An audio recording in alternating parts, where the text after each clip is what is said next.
On October 8th, 1952, at 8:17 a.m., a local that's heading to Wealdstone pulls in and stops at Harrow and Wealdstone station. The train has a total of 9 coaches and 1 locomotive, which is running bunker first. That locomotive was LMS Fowler 264T, number 42389.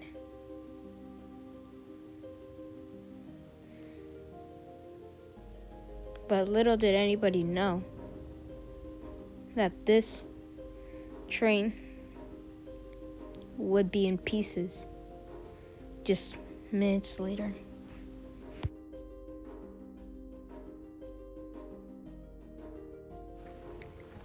At that time, fog was a big problem there because trains were being delayed because of the serious fog.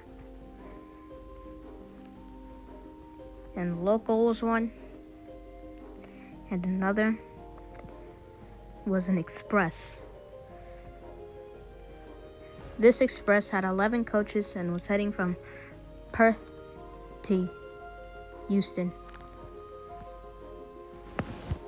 This train was led by 1 locomotive, LMS Carnation Class 462, number 46242, the city of Glasgow. The Perth Express was in fact behind the local and was supposed to stop in order to wait for the local to clear the line. However, this did not happen. We don't know exactly the reason why, but it is speculated that either the driver missed the signal, which is highly unlikely because his eyesight was really good, or he just didn't react in time. Either way, the train kept going.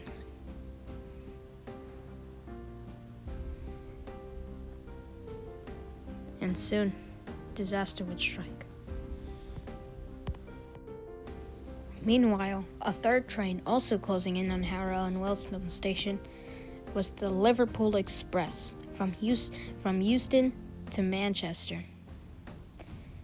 This train had 15 coaches and 2 locomotives leading. LMS Jubilee Class 460, 45637, Windward Islands, and LMS Princess Royal Class 462, 46202, Princess Anne. The Liverpool Express was also delayed by the fog, but was quick to be moving through.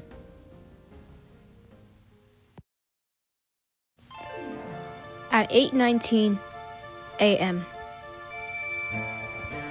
the Perth Express was closing in on Harrow and Wealdstone, and fast, and when it was not supposed to, because the train had passed a yellow signal, a double yellow signal, and even a danger signal. By the time the driver realized this and saw the local emerging out of the fog, it was too late. Even though all effort was put into stopping the train, it was unfortunately far too late.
The Perth Express slams into the local.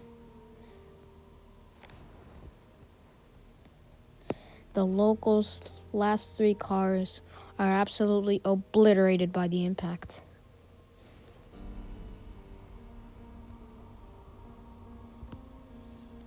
The driver of the Perth Express is instantly killed.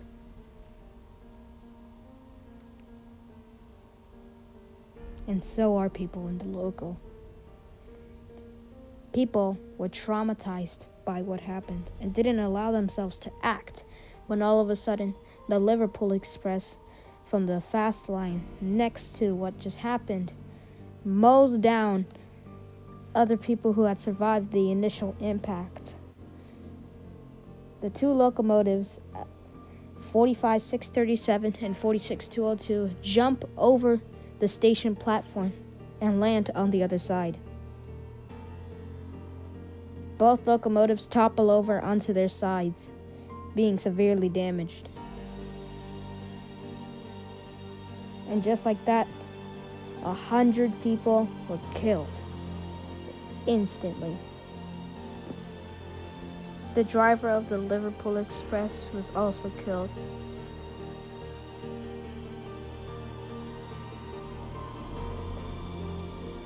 Both engines of the Liverpool Express suffered extensive damage.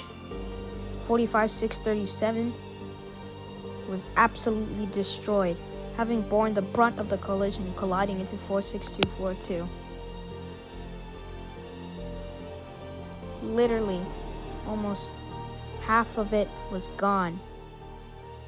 The cab was destroyed, and so was the front. And all that remained were the main driving wheels in the middle of the boiler. 46202 had extensive frame damage, and its pilot wheels were ripped off from its frame and was damaged beyond repair.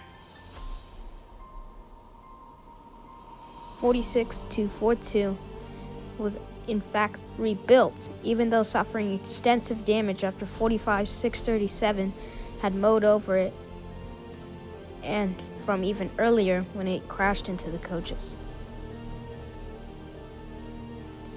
42389 was not damaged, but the train did jump forward from the impact.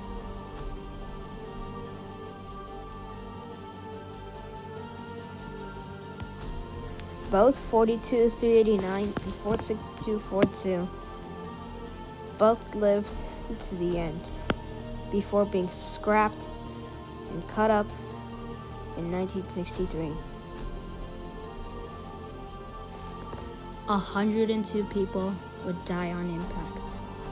10 more would die later in hospital. The 2 Liverpool engines were damaged beyond repair after the collision.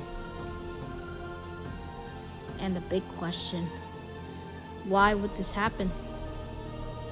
Now we can easily clear out the Liverpool Express because they were authorized to pass through with green signals, and the local had been stopped there. So it comes down to the Perth Express.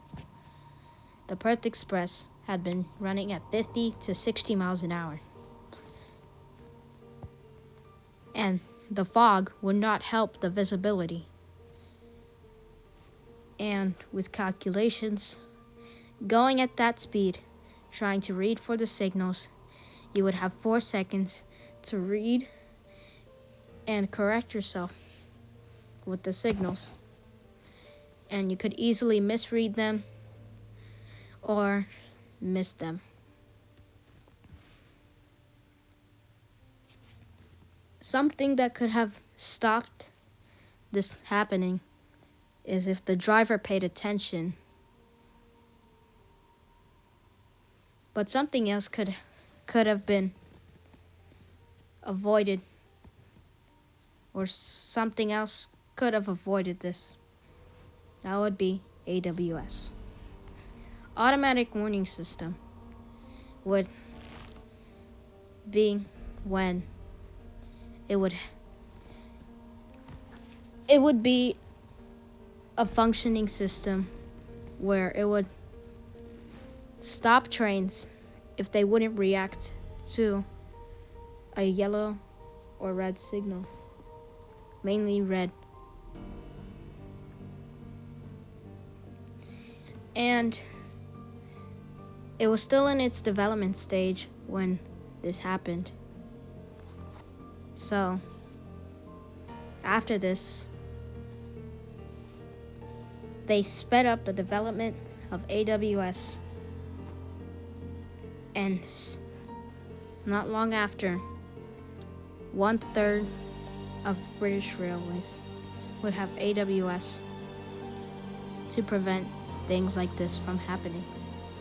In the end, the Perth Express was mostly at fault for what happened, but fog is natural.